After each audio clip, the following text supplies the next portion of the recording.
The knock came at 9:47 p.m. on a Tuesday. 3 sharp raps that shattered the quiet Michael Johnson had been trying to build for 3 weeks. He froze with a cardboard box balanced against his hip, the label "Emma's Room Fragile" written in his own careful handwriting. Nobody knew they lived here yet. The real estate agent had returned the keys 14 days ago. Angela's parents had finally stopped calling after the judge ruled in his favor. Through the peephole, he saw a white woman in her 40s, expensive wool coat over hospital scrubs, a manila folder clutched in one hand. Her hospital badge caught the porch light. She looked like she'd been awake for 2 days straight. Michael set the box down and unlocked the door. She blinked at him, startled. Her mouth opened, closed, opened again. "I'm looking for David Howard. This is 247 Prescott Street?" "Mr. Howard moved out 6 weeks ago. My daughter and I bought the house in late August." Her shoulders sagged like he'd just told her the last bus had left without her. "Of course he did." She glanced at the folder, then back at the house number beside the door as if it might have changed. "I'm so sorry to bother you this late. I thought, never mind, I'll figure it out." Michael recognized bone-deep exhaustion when he saw it. He'd worn it himself for the better part of 3 years. "You all right? You look like you haven't slept since last week." "I'm fine." The words came out automatic, defensive. "Just a long day at work." "I've had plenty of long days. That's not what fine looks like." Before she could respond, small footsteps padded down the stairs behind him. Emma appeared at his elbow in purple pajamas, her stuffed butterfly, the one that used to be Angela's, clutched to her chest. "Daddy, who's the lady?" "Someone who got a little lost, sweetheart." Michael kept his voice gentle. Emma had enough uncertainty in her life without absorbing his. He turned back to the woman. "I'm Michael Johnson. Patricia Carter." She shifted the folder to her left hand and extended her right. Her grip was professional, firm, but her hand trembled slightly. Up close he could see the dark circles under her eyes, the tension in her jaw. Emma studied Patricia with the unfiltered directness only 6-year-olds possessed, the kind that made adults squirm. "You look tired like my daddy does sometimes." A ghost of a smile crossed Patricia's face. "I am very tired. My daddy makes good tea for tired people. Mommy used to say it fixes everything." The past tense landed between them. Patricia's expression shifted, something softening in her eyes. "Your mommy sounds very wise." Emma nodded solemnly, accepting this as simple fact. Michael made a decision he'd probably second-guess later. "She's right. I was about to make some anyway. You're welcome to a cup before you head back out into the night." Patricia hesitated, and he watched her cycle through what looked like a dozen reasons to say no. Then, exhaustion won. "Just for a few minutes. Thank you." He led her inside, acutely aware of the half-unpacked boxes lining the hallway, the unfurnished living room with its single couch and no curtains yet on the windows. This house was supposed to be a fresh start, a place where Emma could grow up without everyone whispering about the poor little girl whose mother died. 3 weeks in, and it still felt like camping in someone else's life. The kitchen had the essentials organized. That had been priority 1, but boxes still lined the wall under the window.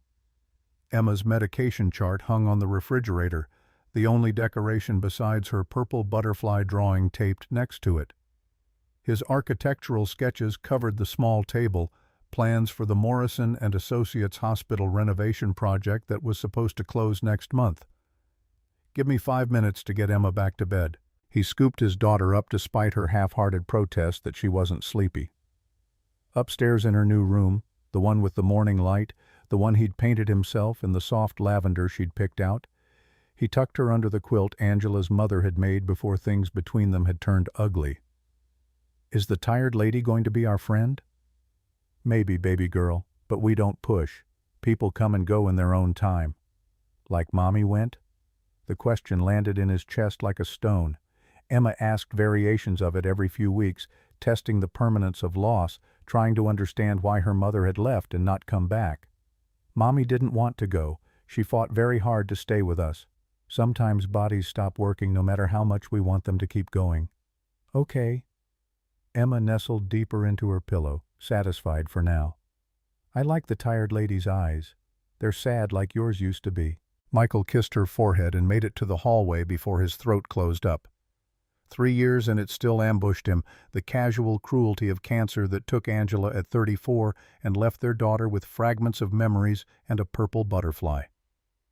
Downstairs, Patricia stood by the kitchen window looking out at the dark street, still holding that manila folder like it contained nuclear launch codes. Michael filled the kettle and pulled down 2 mugs. "You have a beautiful home." He almost laughed. The house was a 1960s fixer-upper with questionable plumbing and floors that creaked like a ship in a storm, but it was his and Emma's, and nobody could take it away from them. It will be, eventually. He set the kettle on the stove. My wife, my late wife. She used to say, a house becomes a home one decision at a time. We're working through the decisions. How long has it been? 3 years last April. Cancer. Stage 4 by the time they caught it. He kept his voice steady, matter of fact. He'd learned early that people didn't know how to handle grief that looked messy or raw, so he'd gotten good at packaging it neatly. Emma was 3. She doesn't remember much, which breaks my heart and feels like mercy in equal measure. I'm sorry. Patricia's voice carried genuine sympathy, not the performative kind that made him want to leave the room. Thank you. The kettle whistled. Michael made the tea, chamomile, the kind Angela had always preferred, and set a mug in front of Patricia. She wrapped both hands around it like she was trying to absorb its warmth directly into her bloodstream. He sat across from her at the table, pushing his sketches aside. So what has the CEO of Carter Medical hunting down retired homeowners at 10 at night? Her eyebrows rose. How did you... He gestured at her hospital badge, still clipped to her coat. Patricia Carter, CEO. Plus, I'm an architect. My firm did some subcontracting work on your new equipment installation at Charleston Memorial last year. The project manager wouldn't shut up about how demanding you were about tolerances, meant it as a compliment. For the first time since she'd arrived, Patricia smiled for real. I remember that project. The contractor kept trying to cut corners on the clean room specifications. I had to threaten to pull the contract twice. And you were right to. Medical equipment installation isn't where you compromise on quality. Exactly. She took a sip of tea, and some of the tension drained from her shoulders. You're the first person I've talked to in months who actually gets that. Part of the job. I spend half my time explaining to clients why we can't just make the walls thinner to save money. They talked for 10 minutes about building codes and hospital regulations, the kind of technical conversation that would bore most people to tears but felt like coming up for air after drowning.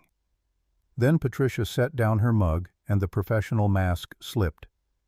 I've been awake for 36 hours. Board meeting yesterday that turned into a war zone.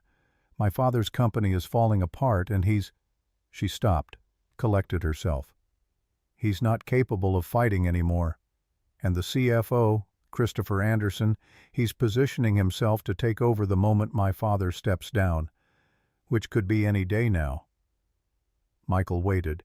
Sometimes people just needed someone to witness them falling apart for a minute. I've worked 85-hour weeks for 5 years trying to prove I can run this company. And you know what I realized yesterday? Her voice cracked. I looked up from my desk and couldn't remember the last time I talked to someone who wasn't trying to manage me or manipulate me or measure me against some impossible standard. I don't have friends. I have colleagues and board members and a father with dementia who looks at me sometimes like he's never seen me before. The words spilled out like she'd been holding them back for years, like Michael opening the door had somehow opened a release valve she didn't know she had. I'm sorry. You don't need to hear all this. Wouldn't have asked if I didn't want to know. Michael refilled her mug. And for what it's worth, respect doesn't come from exhausting yourself to death. It comes from knowing your worth and making other people recognize it. Easy to say when you're not a woman running her father's company with a board full of men who think you got the job because of your last name. Fair point. He met her eyes. "But I'm a black architect in South Carolina. I know what it's like proving yourself to people who've decided you don't belong before you open your mouth." Patricia studied him for a long moment. "How do you do it? Single parent? Full-time job? New house? Everything?" "Badly, most days. Emma's got a heart condition. Ventricular septal defect. There's a hole between the chambers, so we're in and out of the pediatric cardiologist every few months. I work from home when I can. The rest of the time I just try to stay one step ahead of disaster and hope for the best." He didn't mention the medical bills or Angela's parents trying to take Emma because a single father couldn't possibly manage, or the nights he lay awake running numbers trying to figure out how to afford surgery if the defect didn't close on its own. Patricia had enough weight on her shoulders without adding his. "Your daughter's lucky to have you." "I'm the lucky one. She's the only thing that kept me standing when Angela died." They talked until past midnight. About loss and loneliness and the weight of other people's expectations. About building lives that looked nothing like what they'd planned, but learning to live in them anyway. Patricia told him about Christopher, her ex-boyfriend from business school who'd never forgiven her for choosing her career over their relationship. Michael told her about the custody battle, the judge who'd looked at him skeptically until his lawyer presented 6 months of meticulously documented care routines, and Emma's pediatrician testified that she was thriving. When Patricia finally stood to leave, she looked steadier somehow, like the conversation had given her something to stand on. "Thank you. I didn't realize how much I needed to talk to someone who wasn't keeping score. Come back any time. Door's open." She smiled, genuine and unguarded. "I might take you up on that." After she left, Michael stood at the kitchen sink washing the mugs and looking out at her taillights disappearing down Prescott Street. He didn't know what had just happened exactly, didn't know if he'd see her again, or if this was just one of those random intersections that meant nothing beyond the moment. But for the first time since Angela died, he'd talked to someone about something other than Emma's medication schedule or project deadlines, and it had felt like breathing after holding his breath for 3 years. Upstairs, Emma was still asleep, one arm flung over her purple butterfly. Michael stood in her doorway watching her chest rise and fall, counting breaths the way he had every night since the cardiologist first said the words, "heart defect." The medication kept things stable, but surgery was still a possibility if the hole didn't close naturally. Another thing to worry about, another weight to carry, another reason he couldn't afford to fall apart. He went to his own room and lay in bed staring at the ceiling. Angela's side was still empty. He'd gotten rid of most of her clothes. Keeping them felt like building a shrine, and Emma didn't need to grow up in a museum, but her jewelry box still sat on the dresser. Sometimes he opened it just to smell her perfume on the velvet lining. Sleep came eventually, dreamless and insufficient. Saturday morning arrived with September sunshine and Emma demanding pancakes. Michael made them from scratch, the kind Angela used to make with blueberries and a hint of vanilla, while Emma colored at the kitchen table, narrating an elaborate story about a purple butterfly who lived in a castle made of flowers. At 10 o'clock they drove to the pediatric cardiologist for Emma's scheduled checkup. Dr. Donald Martinez had been managing her care since birth, a kind man in his 60s who never talked down to Emma and always gave her a sugar-free lollipop after appointments. The exam took 40 minutes. Emma sat on the table in a hospital gown covered in cartoon hearts, while Dr. Martinez listened to her chest, checked her blood pressure, ran an echocardiogram. Michael stood beside her, holding her hand, watching the monitor and trying not to let his anxiety show. Finally, Dr. Martinez straightened up and smiled. "Everything looks stable. The defect hasn't changed size, blood flow is good, no signs of heart failure. We'll keep her on the medication and monitor every 6 months. If it hasn't closed naturally by age 7, we'll talk about surgical options. But for now, she's doing great." The relief hit Michael like a wave. Emma hopped down from the table, already asking about lunch. "Can we get burgers? With fries?" "We can get whatever you want, baby girl."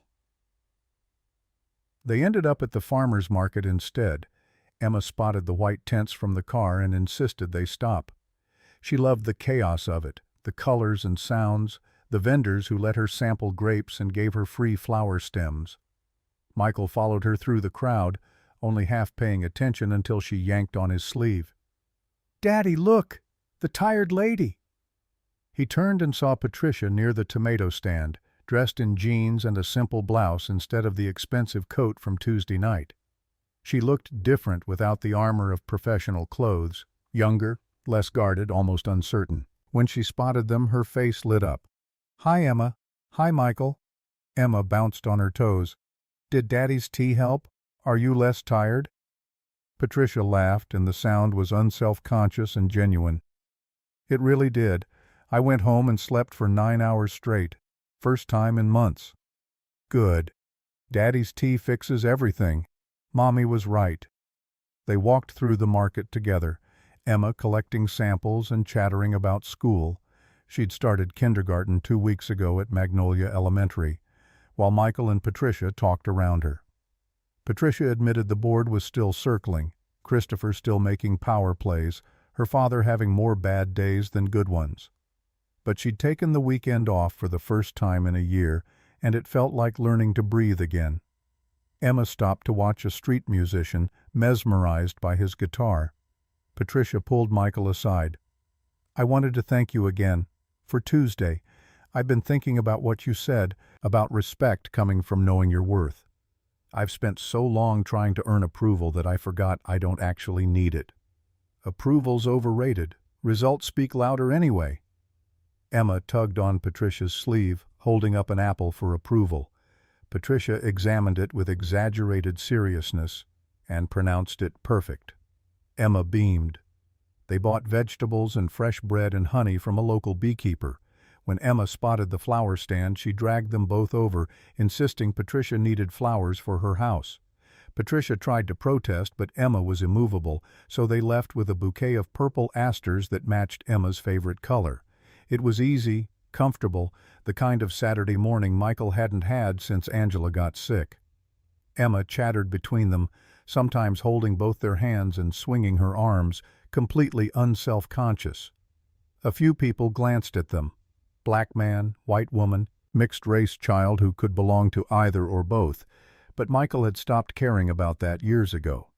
As they were heading back to the parking lot, Emma stopped dead. "Daddy, why does the pretty lady smile with her mouth but not her eyes?" Michael winced. Patricia froze. "Emma, that's not—" "It's okay." Patricia's voice was very quiet. She knelt down to Emma's eye level. "You're right, sweetheart.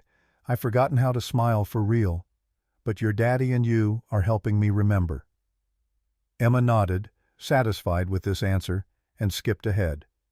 Patricia stood up and Michael saw her eyes were wet. "Sorry, she doesn't have a filter yet." "Don't apologize. She's right. Kids see things adults pretend not to notice." They walked to their cars in silence. Before getting in, Patricia turned back. This is probably weird, but would you and Emma want to have dinner sometime? Nothing fancy, I'd like to spend more time with people who aren't trying to manage me." "We'd like that." "Really?" "Really? Emma clearly already adopted you. Fair warning, she's relentless once she decides she likes someone." Patricia smiled, and this time it reached her eyes. "I'm pretty relentless myself." Over the next 3 weeks, dinner became a regular thing. Patricia would show up Sunday evenings with takeout from various restaurants, Thai, Italian, a soul food place that reminded Michael of his grandmother's cooking, and they'd eat at Michael's kitchen table while Emma narrated her week. She told Patricia about her teacher, Mrs. Patterson, who had gray hair in a bun and smelled like peppermint. About her friend Daniel, who could already read chapter books. About the purple butterfly she'd painted in art class that the teacher hung on the wall. Patricia listened to all of it with genuine interest, asking follow-up questions that made Emma glow.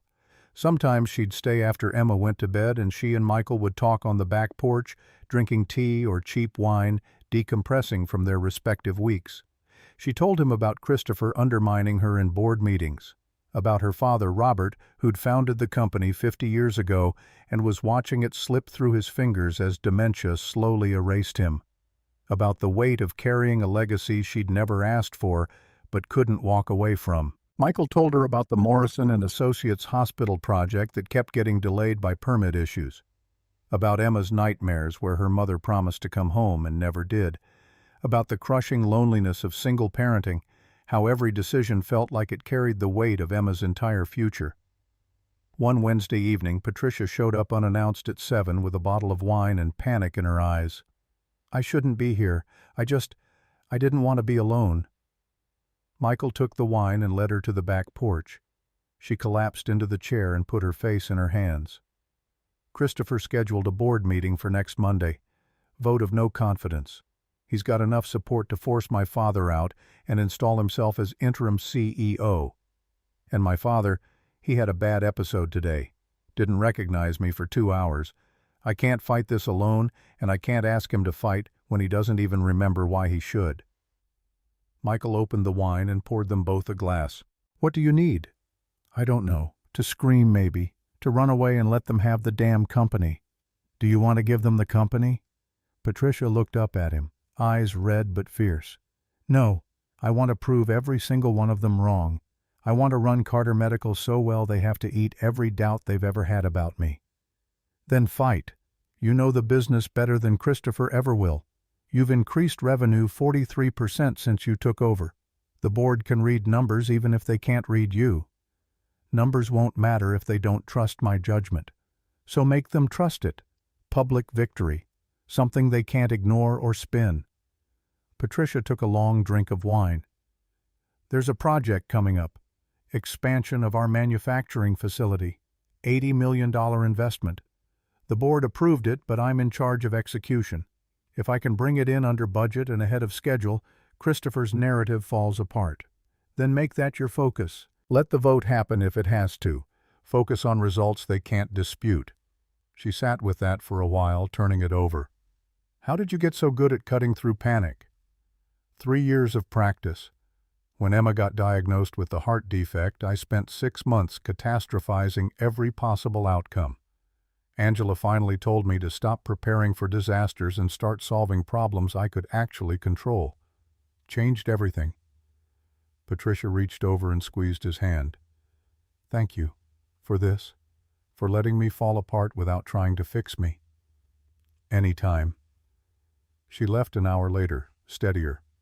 Michael watched her taillights disappear and wondered what he was doing, building this friendship or whatever it was with a woman whose life looked nothing like his. But then he thought about Tuesday night, the knock on his door, the way 2 strangers had recognized the same exhaustion in each other and decided to stop being alone for a minute.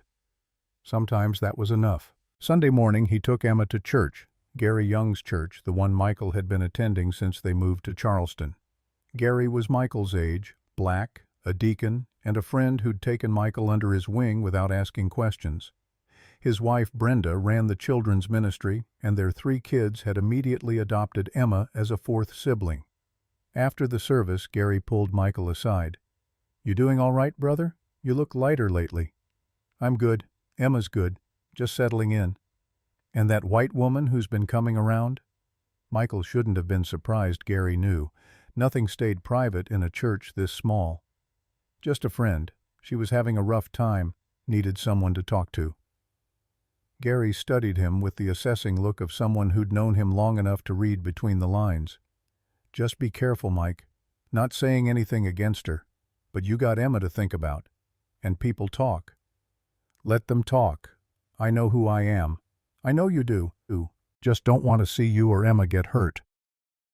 It was good advice coming from a good place, but it still rankled. Michael had spent 3 years being careful, being responsible, being the perfect grieving widower who never stepped outside the narrow box people wanted to put him in. He was tired of careful. That evening, Patricia called. "I have a strange request. Feel free to say no." "Try me." "There's a charity gala Saturday night, annual Carter Medical Foundation fundraiser. The board will be there, investors, community leaders, everyone who matters. I don't want to go alone. Would you and Emma come with me? Not as anything, just as friends. I need someone in my corner who isn't keeping score." Michael's first instinct was to say no. Galas meant formal wear he didn't own and social politics he had no interest in navigating. But he heard the vulnerability in Patricia's voice, the way she was trying so hard to sound casual about something that clearly wasn't. I'll need to find a tux and a babysitter for Emma. She's 6, not exactly gala appropriate. Bring her, please. I'll handle the tux rental. This whole thing is more bearable if I have people there who actually like me for reasons that aren't professional. Then yes, we'll come. Thank you. Truly. After he hung up, Emma appeared at his elbow. Was that Miss Patricia? It was. She invited us to a fancy party Saturday night. Emma's eyes went wide. With dresses and dancing? Probably. You'll need to wear something nice. Can I wear my purple dress? The one Grandma Angela made? Michael's throat closed up. His mother had made Emma that dress for Easter the year before Angela died, little purple flowers embroidered on white cotton. Emma had been too small for it then, but she'd grown into it over the summer. Yeah, baby girl, you can wear that dress. She threw her arms around him and he held her, breathing in the strawberry shampoo smell of her hair, feeling the steady beat of her imperfect heart against his chest. Whatever happened Saturday, whatever social minefield he was walking into, he'd do it for Patricia, and he'd do it with Emma beside him because that's what friends did. They showed up.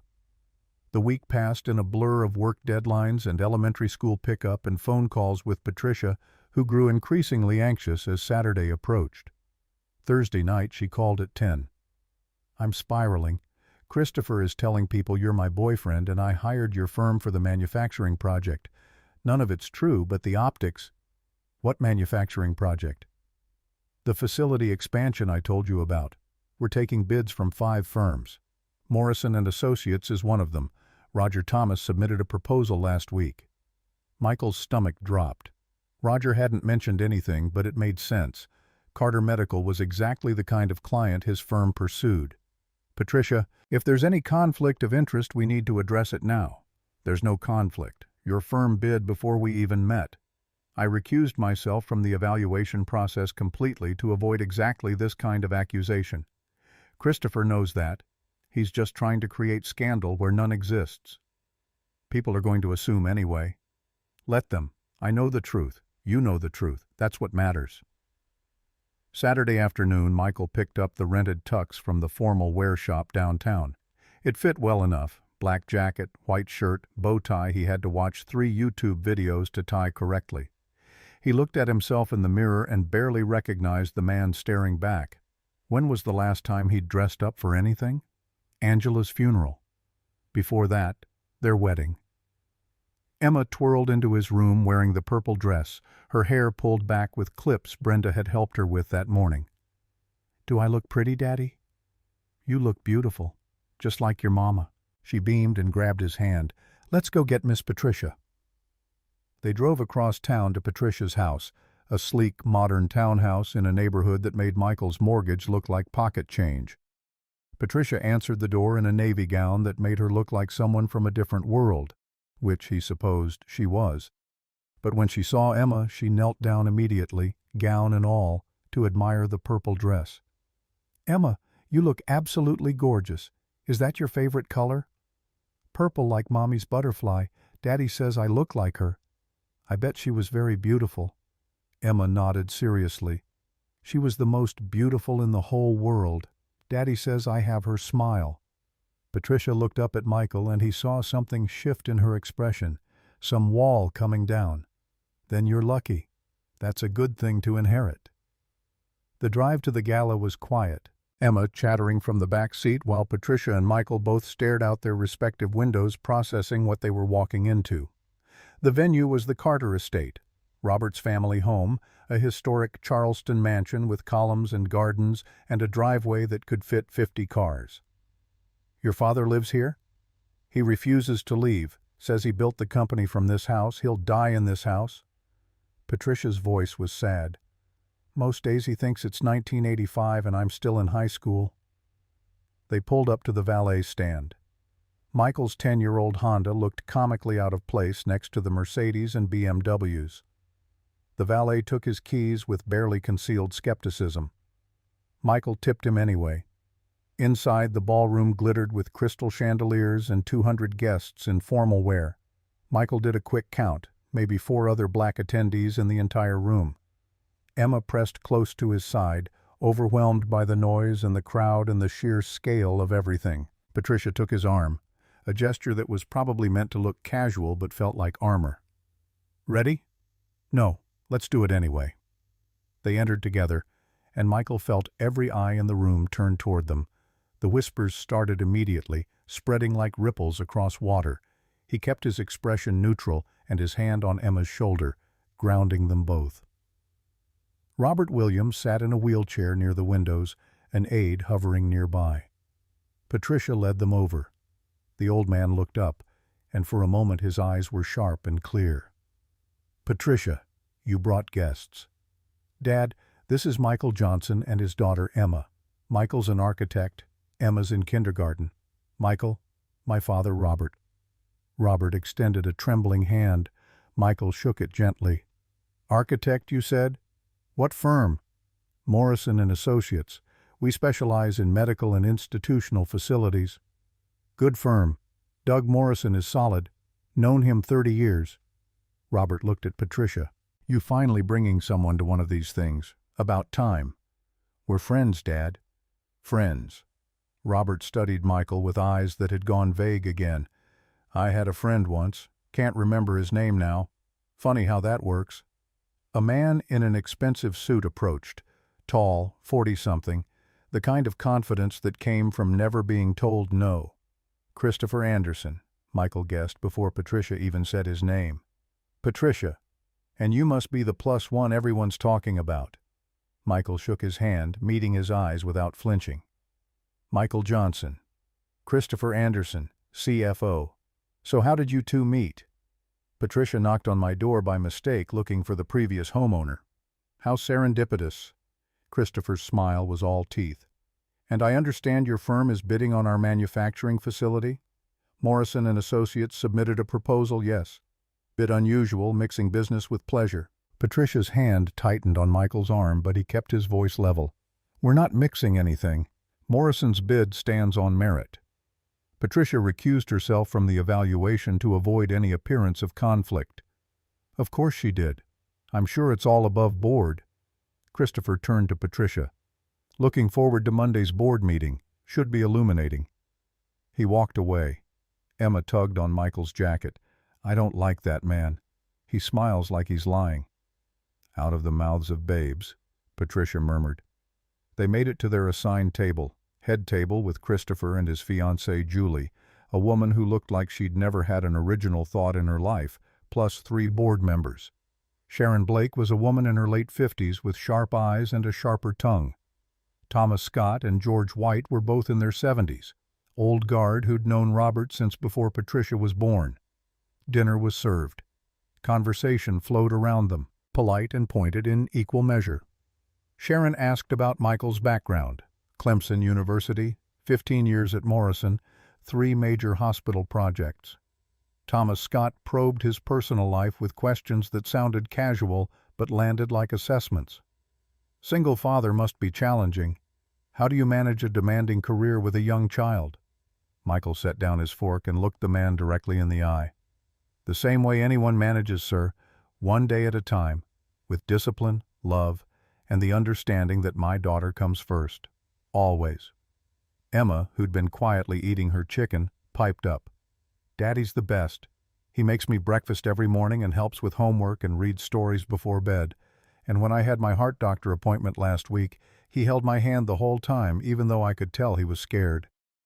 The table went quiet. Michael wanted to disappear into the floor, but Emma kept going, oblivious to the adults around her processing what she'd just revealed. "I have a hole in my heart, but Dr. Martinez says I'm doing great. The medicine helps, and maybe it'll close by itself so I don't need surgery. Daddy says I'm brave, but I think he's braver because he doesn't cry, even though I know he wants to sometimes." Patricia's hand found Michael's under the table and squeezed. Thomas Scott cleared his throat. "You've raised a remarkable daughter, Mr. Johnson." "I'm just trying to do right by her." Christopher leaned forward. "Michael, I understand you're widowed.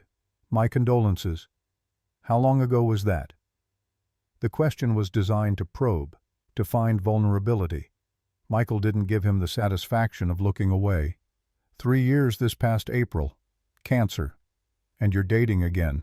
Moving on. That's healthy. Patricia started to protest, but Michael stopped her with a slight pressure on her wrist. He addressed Christopher directly, voice calm but carrying. We're not dating. We're getting to know each other as friends. There's no timeline on grief, Mr. Anderson, and there's no rule book for when or how you're allowed to connect with other human beings after loss. I'm not moving on from my wife. I'm learning to live in the life I have instead of the one I lost. George White jumped in, trying to smooth things over. Well, Patricia, it's good to see you have some balance in your life. The board has been concerned. You work so hard. Everyone needs personal relationships, family support. That's when Michael knew he had to say something. He could feel Patricia's tension, could see Emma watching him with those perceptive eyes, could sense the entire table waiting to see how this would play out. He set down his fork and stood. 200 people in the ballroom. All of them would hear this. With respect, sir, I need to address something that's been bothering me since we sat down. His voice carried, steady and clear. Patricia Carter's personal life is hers to manage. But if the board cares about metrics, let's talk about the right ones. Since Patricia became CEO 3 years ago, she's increased company revenue 43%. She's led 6 successful FDA approvals for new medical devices. She's expanded Carter Medical into international markets that were closed to you before. She works harder than anyone in this room and delivers results that speak for themselves. The ballroom had gone quiet. Michael kept going. If the measure of leadership is whether someone's married or has a so-called complete personal life, then you're measuring the wrong things. And frankly, you're disrespecting someone who's earned her position 100 times over. Patricia's judgment isn't compromised because she chooses to prioritize her career. Her judgment is exactly what's kept this company thriving while others are struggling. He sat back down. The silence stretched. Then Robert Williams, who'd seemed half asleep in his wheelchair, struggled to his feet, his aide rushing to help. The young man is right. Robert's voice was thin, but it carried. I built Carter Medical in a garage while my wife raised Patricia alone for the first 10 years. I worked 100-hour weeks, missed birthdays and anniversaries and school plays. Nobody questioned my completeness. Nobody suggested I needed balance or personal fulfillment to be effective. These double standards are cowardice dressed up as concern. I won't have it at my table or in my company. He sat back down heavily, exhausted. The aide fussed over him. But the message had landed. Sharon Blake looked at Patricia with something like respect. Thomas Scott and George White had the grace to look embarrassed. Christopher's jaw was tight, his hands clenched on the table. Emma tugged Michael's sleeve and whispered loud enough for the table to hear. Daddy, you sounded like a superhero. Some of the tension broke. A few people smiled. Patricia's hand was still in his under the table, holding on like he was the only solid thing in the room. The rest of the dinner passed in awkward small talk. When it finally ended, Patricia drove them home in silence. Emma fell asleep in the back seat before they hit the highway. Michael watched Charleston's lights blur past his window and tried to process what he'd just done, the bridge he might have just burned. Patricia pulled into his driveway and killed the engine. You didn't have to do that. Yes, I did. You might have cost yourself the contract. George and Sharon are on the evaluation committee. If speaking truth costs me work, I'll find other work. I don't compromise on principle.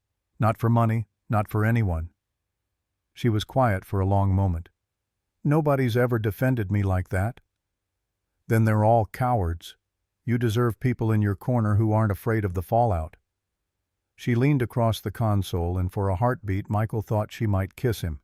He wanted her to, but he stopped her with a gentle hand on her shoulder. Not yet. I'm sorry, I thought. You didn't misread anything. But we need to be sure this is real and not just relief or gratitude. I have a daughter who watches everything I do. If we start something, it needs to be intentional, and that takes time. Patricia nodded, eyes wet. You're right. I'm sorry. Don't be sorry. Just give me time to figure out what this is." She drove away. Michael carried sleeping Emma inside and tucked her into bed, still in her purple dress. He sat beside her in the dark, watching her breathe, counting the steady beat of her imperfect heart. Gary's words echoed in his head. "Be careful, Mike." But careful had gotten him 3 years of isolation and loneliness. Maybe it was time to risk something. His phone buzzed. Gary's wife, Brenda, texting. "Michael, Emma collapsed at our house. We called 911. They're taking her to Charleston Memorial." The world stopped. Michael hit 80 on the highway, hazard lights flashing, his mind racing faster than the Honda's struggling engine. Patricia had offered to drive, but he'd barely heard her, just thrown himself into his car and gunned it. Emma's purple dress still hung over the passenger seat from where he'd tossed it after carrying her inside. 3 hours ago she'd been eating chicken at a fancy gala, pronouncing him a superhero. Now paramedics were rushing her to Charleston Memorial, and he wasn't there to hold her hand. He made it to the emergency room in 14 minutes, a trip that should have taken 25. Patricia's car pulled in 30 seconds behind him. She must have followed, must have broken every speed limit to keep pace. He didn't wait, just ran through the automatic doors and found Brenda in the waiting area, her face streaked with tears. "I'm so sorry, Michael. 1 minute she was playing with my kids, the next she just collapsed. Her lips turned blue and I didn't know what to do. Where is she?" They took her back. "Dr. Martinez is on his way." Michael pushed through to the nurse's station. A young woman in blue scrubs tried to stop him, but Patricia appeared at his elbow, hospital badge visible, voice carrying the authority of someone who'd funded half this building. "I'm Patricia Carter, CEO of Carter Medical. This man's daughter was just admitted. Take us to her, now." The nurse's resistance crumbled. They followed her through double doors into the pediatric emergency bay. Emma lay on a gurney, oxygen mask over her small face, monitors beeping steadily. An ER doctor Michael didn't recognize was examining her chest with a stethoscope. "Emma." Michael was at her side before anyone could stop him. Her eyes fluttered open, unfocused and frightened. "Daddy, my heart hurts." "I know, baby girl. The doctors are going to fix it." Dr. Martinez arrived 10 minutes later, moving with the controlled urgency of someone who'd done this 1,000 times. He pulled Michael aside while nurses adjusted IV lines and checked vitals. "The VSD is deteriorating rapidly. The hole is enlarging, putting significant strain on her heart. We need to do surgery, tonight if possible, tomorrow morning at the latest." The words hit like physical blows. Michael had prepared for this possibility for 6 years, but preparation meant nothing when your daughter's life hung in the balance. How serious? Very. Without intervention, she's at high risk for heart failure within weeks. With surgery, excellent prognosis, 95% success rate for VSD repair at her age. Cost? Dr. Martinez's expression shifted, uncomfortable. "Total cost will be around $180,000. Your insurance covers $125,000. You'll need approximately $55,000 out of pocket before we can schedule." Michael's savings account held maybe $12,000. The rest would have to come from somewhere: credit cards, loans, selling everything he owned that wasn't nailed down. "Do what you need to do. I'll handle the money." Patricia touched his arm. "Michael, let me help. I can write a check right now." He turned to face her, and the refusal came from somewhere deep and non-negotiable. "No, I appreciate it more than you can possibly know. But I don't take money for my daughter's life. This is mine to carry. That's pride talking. That's principle. If I accept money from you for this, what does that make me? What does that teach Emma when she's old enough to understand? I handle my family's needs. Period." Patricia looked hurt, but she stepped back, recognizing the line he'd drawn. Dr. Martinez cleared his throat. "We can schedule surgery for 6 a.m. tomorrow. I'll need your consent form signed within the hour." Michael signed everything they put in front of him. Patricia stayed, silent presence in the corner of the pediatric ward while nurses prepped Emma for overnight observation. Brenda came back with Gary, who pulled Michael into a fierce hug. "Church is praying, brother. Kenneth's calling everyone on the prayer chain. We got you." The surgery prep took hours. Emma drifted in and out, confused and scared, but trying to be brave because that's what 6-year-olds did when their parents were falling apart. Michael held her hand, told her stories about the purple butterfly, promised her everything would be okay, even though promises felt like lies when machines beeped around them, tracking her failing heart. At 11 p.m., Dr. Martinez came back with the surgical consent forms and a detailed explanation of the procedure. They'd open her chest, repair the hole with a synthetic patch, monitor her in ICU for 48 hours, then move to regular pediatric care for recovery, 6 to 8 weeks before she'd be back to normal activity. Any questions? Michael had a million questions, but they all boiled down to one. Will she be okay? I've done this surgery 200 times. I've never lost a patient her age with her specific presentation. Barring unforeseen complications, Emma will live a completely normal, healthy life. It was the best reassurance medicine could offer. Michael signed the forms. They moved Emma to pre-surgical at midnight. The anesthesiologist came by to explain the process, talking to Emma directly, treating her like a person instead of a patient. She'd go to sleep counting backward from 10, wake up in recovery with her daddy right there waiting. Patricia had disappeared at some point. Michael assumed she'd gone home. It was past midnight and she had no obligation to sit through this with him. But at 1 a.m. she reappeared carrying coffee and looking determined. "I called in some favors. The Hospital Foundation Board owes me for last year's funding drive. They're covering $20,000 of your out-of-pocket costs. Don't argue. It's foundation money, not mine, and it goes to families in need all the time. Patricia, I'm not done. I also called Kenneth Walker. Gary gave me his number. He's mobilizing the church. They're taking up a collection after Sunday service. Between the foundation and the church, you'll have most of what you need." Michael wanted to argue, wanted to refuse on principle, but the relief was too powerful. He could handle $35,000 through loans and credit cards. 55 had been impossible math. "Thank you."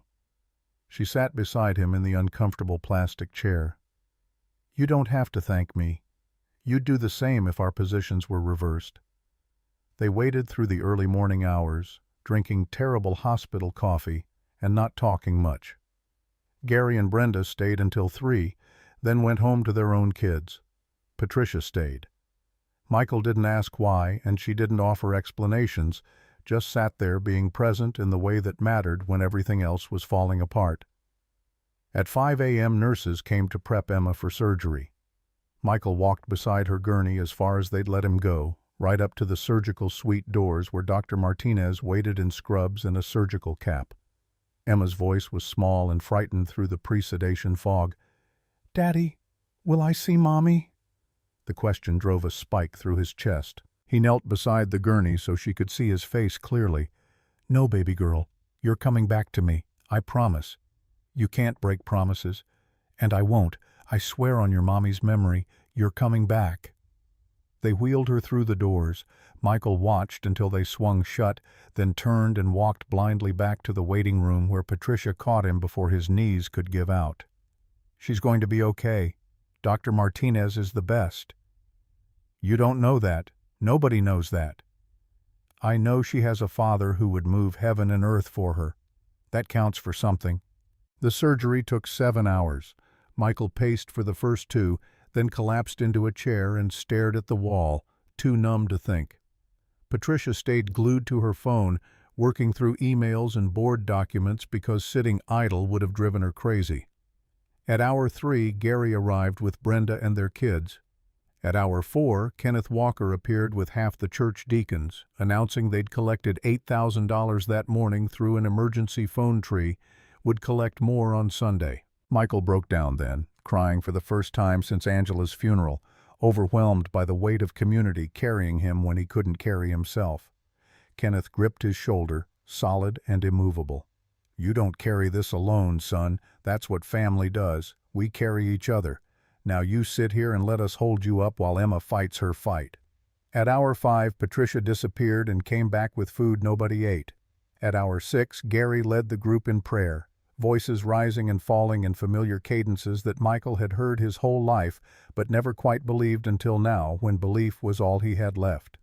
At hour 7, Dr. Martinez pushed through the surgical suite doors, still in his scrubs, but with his mask pulled down and a tired smile on his face. "Surgery went perfectly. We repaired the VSD with a synthetic patch, checked all her valves, everything looks excellent. She's in recovery now, should wake up in about an hour. You can see her in 30 minutes. Relief hit Michael like a tidal wave. He tried to stand to thank the doctor, but his legs wouldn't hold. Gary caught him and kept him upright while the doctor continued. "She'll need to stay in ICU for 48 hours while we monitor her heart function, then move to regular pediatric care for about a week. After that, 6 to 8 weeks of limited activity at home. But barring complications, she should live a completely normal life. No restrictions, no medications, just regular checkups every few years." The deacons erupted in quiet celebration, thanking God and the doctor in equal measure. Patricia's hand found Michael's and held on tight. They led him into recovery at 8 a.m.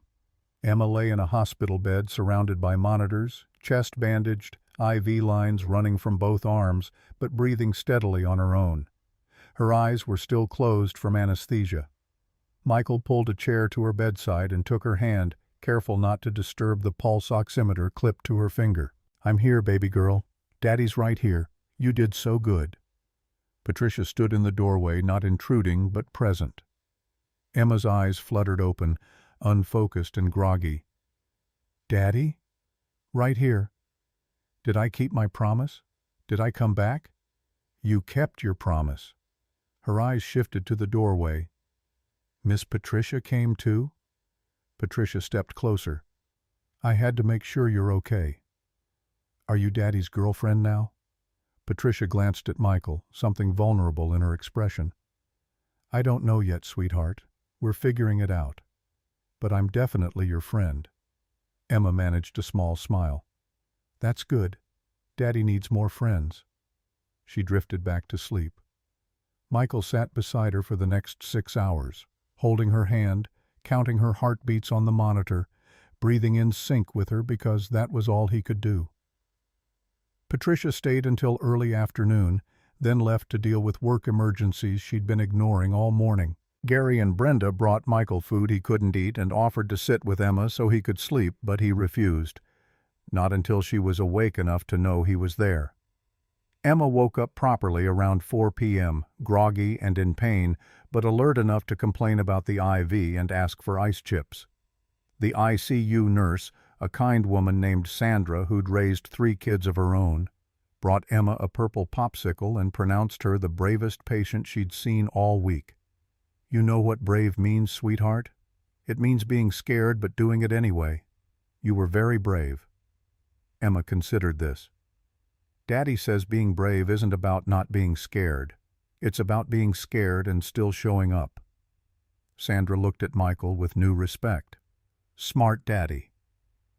Monday morning came with bright October sun and news that Emma's recovery was progressing exactly as expected.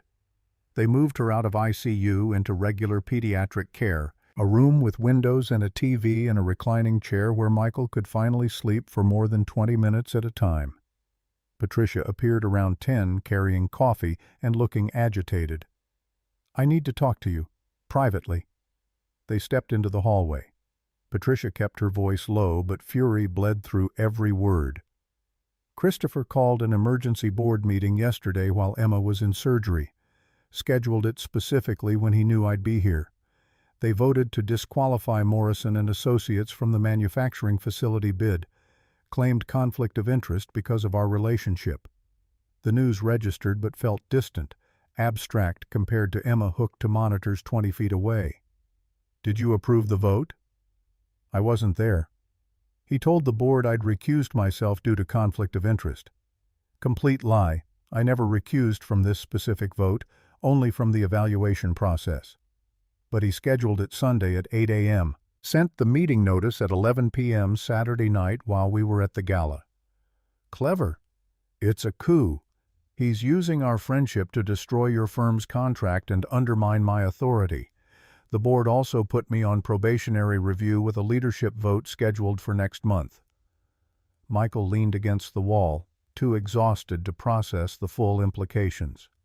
Can you fight it? I can try, but the optics are terrible. CEO's personal friend loses major contract. She fights to reinstate it. Looks exactly like the nepotism Christopher's accusing us of. Then don't fight it. Let the contract go. Patricia stared at him. That's $3.2 million for your firm. Roger Thomas built his entire year around this project. And I'm not going to win it by having you rescue me. If we fight this together, we prove Christopher right, that I'm using you for connections, that your judgment is compromised. The only way either of us wins is if I prove the contract was legitimate on its own merits, and I can't do that with you fighting my battles. So what? You just accept losing? I accept that some things matter more than money. Emma matters more. You matter more. I'm not going to let Christopher turn our friendship into a weapon against both of us. Patricia looked like she wanted to argue, but something in his expression stopped her. I hate this. I hate that doing the right thing means letting them win. They only win if we compromise who we are to fight them. The moment I accept money or favors I don't earn, I become exactly what they think I am. She left frustrated, and Michael returned to Emma's room, collapsing into the recliner while his daughter dozed. His phone buzzed. Roger Thomas calling, probably to discuss the lost contract. Michael silenced it. Tomorrow's problem. Tuesday afternoon, the Charleston Business Journal published an article. Carter Medical CEO's personal relationship raises procurement questions. Anonymous sources, obviously Christopher, suggesting Patricia had shown favoritism to Michael's firm, that she'd hired her boyfriend's company, that her judgment was compromised by their relationship. The article included photos from the gala, Patricia's hand on his arm, both of them looking intimate and conspiratorial. Gary forwarded Michael the worst of the social media response. Comments calling him a gold digger, suggesting he'd seduced a desperate CEO for contract money, questioning whether Emma's surgery was even real or just a sympathy play. The racism was quieter but present in every assumption that a black man with a white woman in power must be using her somehow. Gary showed up that evening, anger tight in his shoulders. You seeing this garbage they're saying about you online? I've seen. What are you going to do? Nothing. Arguing with lies just gives them oxygen. People who want to believe the worst will believe it regardless of what I say. So you just take it? Let them drag your name through the mud? For now, sometimes the strongest response is refusing to engage. Gary sat down heavily. I don't know if I could do that, brother. Just sit here while people call you a liar and worse. I've got a daughter recovering from heart surgery. That's the only fight that matters right now. The rest is noise. But the noise got louder. Wednesday morning, Roger called again. This time, Michael answered. His boss sounded tired and careful. The Carter Medical contract is officially dead. Board sent formal notification this morning. We're out of the running, disqualified for ethical concerns. I'm sorry, Roger. I never meant to cost the firm this contract. I know. But Michael, we need to talk about optics. The firm can't afford to be associated with a scandal, even if it's manufactured. I'm going to need you to take a leave of absence until this blows over. The words landed like a punch. You're suspending me? I'm protecting the firm, and honestly, protecting you. If you're on leave, people can't say Morrison is benefiting from your relationship with Patricia Carter. It removes the conflict of interest appearance. Once things settle down, we'll bring you back. And if things don't settle down? Roger was quiet for a long moment. Let's cross that bridge when we come to it. For now, take the leave. Focus on Emma. We'll call it family medical leave so it doesn't hurt your employment record. Michael hung up and stared at the wall. In 72 hours, he'd lost a major contract, his job, and his professional reputation, all because he'd defended Patricia at a charity gala and refused to pretend their friendship didn't exist. Emma stirred in her hospital bed. Daddy, why do you look sad? He forced a smile. Just tired, baby girl. How are you feeling? My chest hurts, but not as bad as yesterday. Can we watch cartoons? They watched cartoons. Michael tried to focus on animated characters and Emma's running commentary, but his mind kept circling back to the same question. Had he made the right choice? If he'd just kept his mouth shut at the gala, Morrison would still have the contract. If he'd accepted Patricia's money, he wouldn't be drowning in medical debt. If he'd never opened the door that Tuesday night, none of this would be happening. But then Emma wouldn't have Patricia reading her stories when she was scared. Michael wouldn't have someone who understood what it meant to carry weight nobody else could see. Sometimes the right choice looked like disaster before it looked like salvation. Patricia came by Wednesday evening after Emma was asleep. She looked exhausted and furious in equal measure. Christopher leaked the story to the Journal. I have proof. Emails from his personal account to the reporter. He manufactured this entire scandal. Can you prove it to the board? Maybe. But it won't matter if they don't want to hear it. Half of them already think I'm too emotionally invested in you to lead objectively. Then maybe they're right. She stared at him. What's that supposed to mean? Maybe your judgment is compromised. Maybe mine is too. We met 6 weeks ago, Patricia. We barely know each other, and already we're caught in board politics and lost contracts and scandal. Maybe we moved too fast. Are you seriously suggesting we stop being friends because Christopher's playing games? I'm suggesting we take a step back before we both lose everything that matters. You need to focus on saving your job. I need to focus on Emma's recovery. Everything else is a distraction. Patricia's voice went cold. You're pushing me away. I'm being realistic. No, you're being a coward. The first time things get difficult, you run because it's easier than fighting for something that scares you. The words hit harder than they should have because they carried truth Michael didn't want to examine. I'm not running. I'm protecting my daughter from getting hurt when this falls apart. When, not if. You've already decided we're going to fail. History suggests that's a safe bet. Patricia grabbed her coat. You know what the difference is between you and Christopher? He attacks from ambition.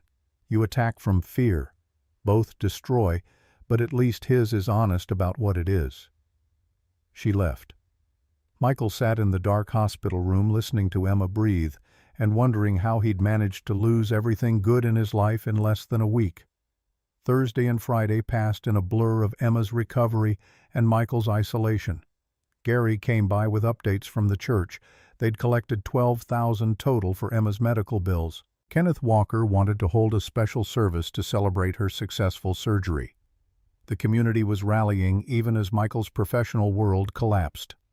Saturday morning, Emma was discharged with strict instructions for home care and follow-up appointments.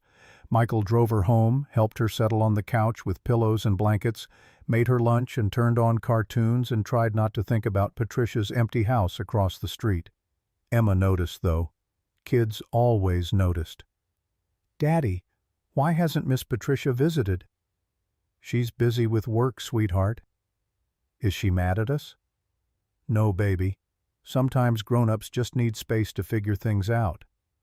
Emma absorbed this with the seriousness of someone who'd learned too young that people left and didn't always come back.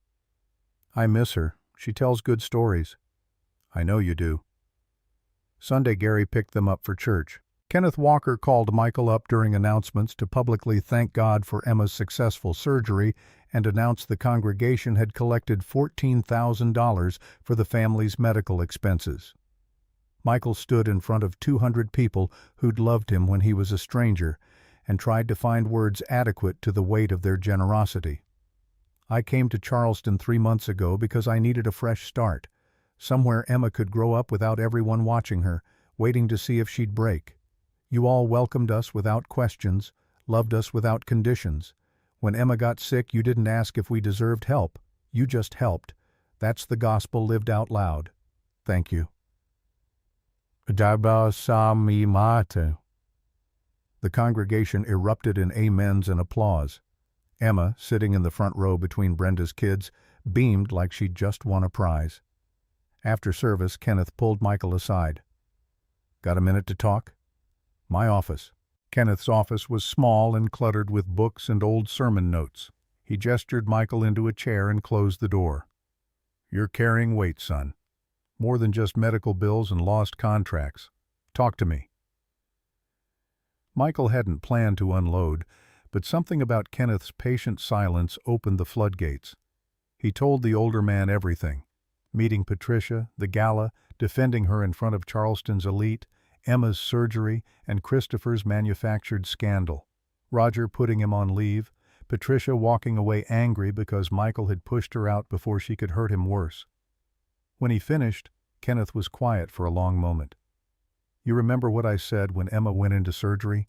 About not carrying weight alone?" "Yes, sir." "Seems to me you forgot that lesson real quick. Woman offered to help with medical bills, you refused. Woman tried to fight for your contract. You told her to back off. Woman wanted to stay connected while you figured things out. You pushed her away. You seeing a pattern?" "I was protecting her." "You were protecting yourself. Big difference. You've been a single father for 3 years, carrying everything alone because you had to. But now you don't have to, and you're so used to the weight you can't figure out how to share it." "What if I share it and she leaves anyway? What if Emma gets attached and Patricia decides this is too complicated? I can't let my daughter lose another person she loves." Kenneth leaned forward. "Son, you can't protect Emma from loss by refusing to love. You can only teach her that love isn't worth the risk, that a woman worth loving. Is that the lesson you want her to learn?" The question sat heavy in the room. "I don't know how to do this, how to let someone in when I've spent 3 years keeping everyone out. You do it scared. You do it imperfect. You do it knowing it might hurt. But you do it anyway because the alternative is dying inside while you're still breathing." Michael drove home with Kenneth's words circling his mind. Emma fell asleep in the back seat, exhausted from the morning's excitement. He carried her inside and tucked her into bed for an afternoon nap, then stood at his kitchen window staring at Patricia's dark house across the street. His phone buzzed. Gary's text. "Stop being stupid. Go talk to her." Michael grabbed his coat and walked across the street before he could talk himself out of it. Knocked on Patricia's door and waited, heart hammering against his ribs. She answered in sweatpants and an old t-shirt, hair pulled back, face bare of makeup. She looked tired and angry and beautiful. "What do you want?" "To apologize, and to tell you that you were right." She crossed her arms but didn't close the door. "About what, specifically?" "About me being a coward. About attacking from fear instead of ambition. About deciding we'd fail before giving us a chance to succeed. I spent 3 years building walls to protect Emma and myself, and I got so good at it I forgot how to let people in. And what changed? Kenneth Walker called me a stubborn fool in kinder words, and Emma asked why you stopped visiting. And I realized the thing I'm most afraid of, losing you, is exactly what I'm causing by pushing you away." Patricia was quiet, processing. "I turned down the Johns Hopkins Fellowship." The statement came from nowhere, took Michael completely by surprise. "What fellowship?" "Christopher's been pushing my father to recommend me for a maternal fetal medicine fellowship at Johns Hopkins. 2 years, prestigious program, exactly the kind of thing that would cement my reputation in medical device innovation. The board loves it. My father, in his lucid moments, keeps telling me to take it." "Why didn't you?" "Because I don't want to specialize in MFM. I like what I do now, running the company, dealing with innovation and strategy instead of clinical work, but mostly because taking it felt like running away from a fight I'm not done fighting. Christopher wants me gone so he can take over. If I leave for Baltimore, he wins." "So you're staying to prove a point?" "I'm staying because I choose to, because this is my company and my life, and I'm done letting other people decide what's best for me, including you." The last 2 words carried weight. "I wasn't trying to decide for you." "Yes, you were. You decided our friendship was too complicated, so you ended it without asking what I wanted. You decided I needed protection, so you refused help without considering what I needed. You keep making choices for both of us and calling it principle when really it's just fear." She was right, and they both knew it. "So what do we do now?" Patricia stepped back from the door. "Come inside. Let's figure it out together instead of you deciding for both of us." Michael followed her into a house that matched her professional image. Clean lines, expensive furniture, everything perfectly coordinated and somehow sterile. They sat on opposite ends of her couch, the space between them feeling like miles. "I don't know how to do this," Michael admitted. "How to let someone in when I've spent 3 years alone. You do it imperfectly, you do it scared, but you do it honest." The echo of Kenneth's words made him smile despite everything. "My church deacon said almost exactly that 3 hours ago." "Smart man." Patricia pulled her knees to her chest. "I need you to understand something. I'm not asking you to fix my problems or fight my battles. I'm asking you to stand beside me while I fight them myself. There's a difference. I'm still learning what that looks like. So am I. My father controlled my life for 30 years, decided where I'd go to school, what I'd study, who I should date. Christopher tried to continue that after we broke up.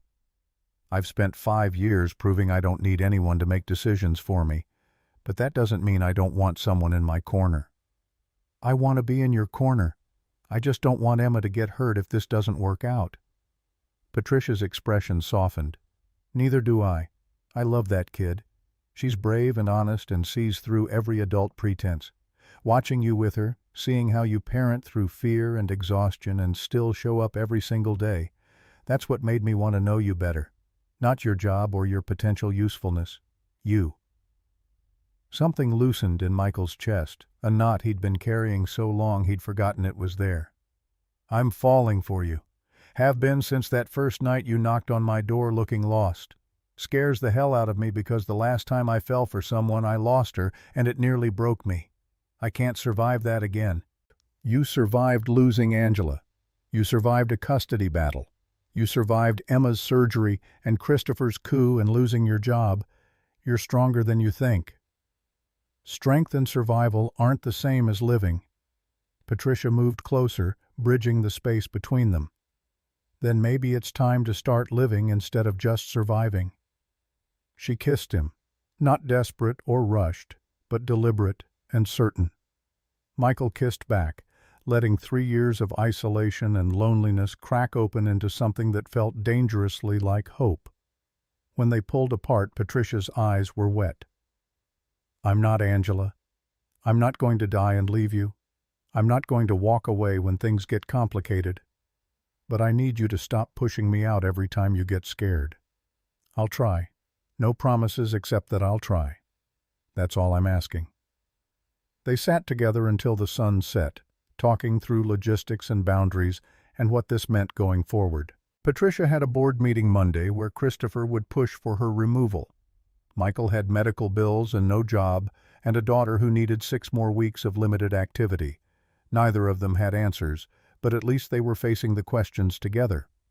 When Michael finally went home, Emma was awake, sitting on the couch coloring. "Did you talk to Miss Patricia?" "I did." "Is she still mad?" "We worked it out. She'll probably come visit tomorrow if you want." Emma's face lit up. "Can she read me a story? She does the voices better than you do." "I'll ask."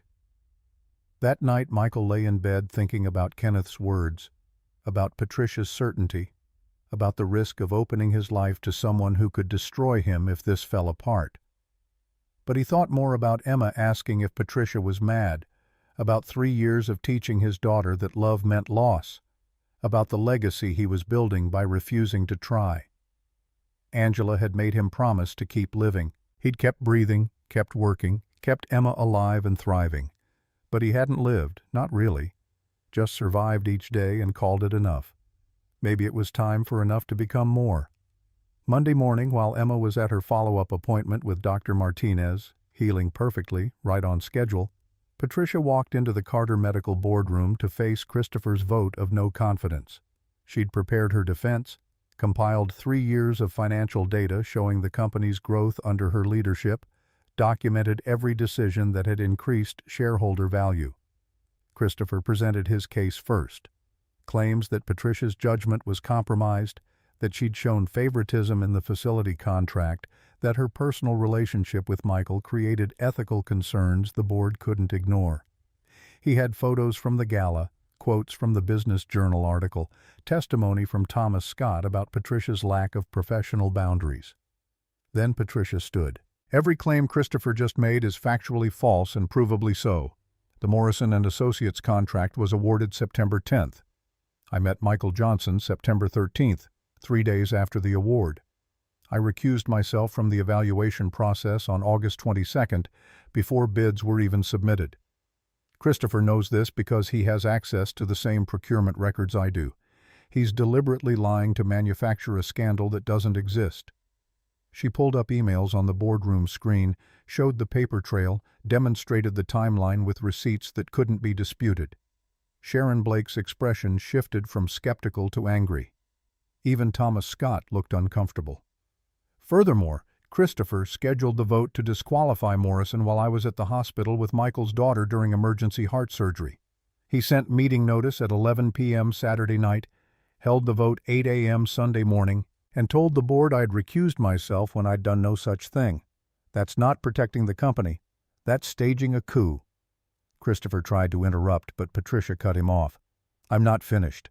Christopher also leaked this story to the Charleston Business Journal using his personal email account. I have copies of those emails too, thanks to our IT department. He manufactured a scandal, fed it to the press, and is now using it to justify removing me from a position he's wanted for himself since my father promoted me 3 years ago." She laid it all out, every manipulation and lie, every power play Christopher had made while banking on the board not checking his facts. By the time she finished, Sharon Blake was furious, and even George White looked ashamed. The vote when it came was 5-1 in Patricia's favor. Only Christopher voted for her removal. Sharon moved to terminate Christopher for ethical violations. The motion passed 4-2. Security escorted Christopher out while the entire office watched. Patricia called Michael from her car. "It's done. Christopher's fired. I'm still CEO. The board's reinstating Morrison to the bid process with formal apology for the error." "Patricia, you don't have to. I'm not reinstating it for you. I'm reinstating it because it was the right decision made for the right reasons, and Christopher corrupted it. If Morrison's proposal is still the best, you'll win on merit. If not, you won't. But either way, it'll be fair." Michael could hear the exhaustion and triumph in her voice. "Are you okay?" "I'm better than okay. I just proved my father's board that I can lead without compromise. Come over tonight? Emma too. We'll celebrate." They celebrated with pizza and cartoons, Emma telling elaborate stories about her surgery that got more dramatic with each retelling. Patricia listened to all of it with perfect attention, asking questions and laughing in the right places, and Michael watched them together and thought maybe Kenneth was right. Maybe love was worth the risk after all. November arrived with cooler temperatures and Emma's slow march back to normal life. The surgical scar on her chest was healing into a thin pink line that would fade with time, Dr. Martinez promised. 6 weeks of limited activity meant no running, no climbing, no rough play with other kids at school. Emma handled the restrictions with grace most days and frustration others, asking why her body had betrayed her when she'd done nothing wrong. Michael had no good answers, just held her when she cried and reminded her that hearts could be fixed even after they broke. Patricia became a constant presence, showing up after work with dinner or books or just sitting quietly while Emma did homework. She didn't try to replace Angela, nobody could, but she carved out her own space in their small family, reading bedtime stories with different voices that made Emma giggle, teaching her to play chess with purple pieces Patricia had bought specifically for that purpose. The Morrison and Associates bid sat in evaluation limbo while the board conducted an ethics review of the entire procurement process. Roger called weekly with non-updates, carefully neutral about Michael's chances. Michael tried not to think about it, focused instead on the freelance architectural work he'd picked up through old contacts, small projects that kept money flowing but wouldn't pay medical bills or mortgages long term. 3 weeks into November, Patricia knocked on his door at 9 p.m. on a Thursday carrying Thai food and nervous energy. "We need to talk." Michael's stomach dropped. Those 4 words never preceded good news. "About what?" "My father." She set the food on the kitchen table but didn't open it. "He's declining faster than expected. The neurologist says he has maybe 6 months before he won't recognize anyone consistently. The board wants him to step down officially, appoint me permanent CEO instead of acting. But there's a condition." "What condition?" "They want me to demonstrate stability, personal and professional." Sharon Blake was very clear. "The board needs to see that I have support structures in place, that I'm not going to burn out or make emotional decisions under pressure." She specifically mentioned you. "Me?"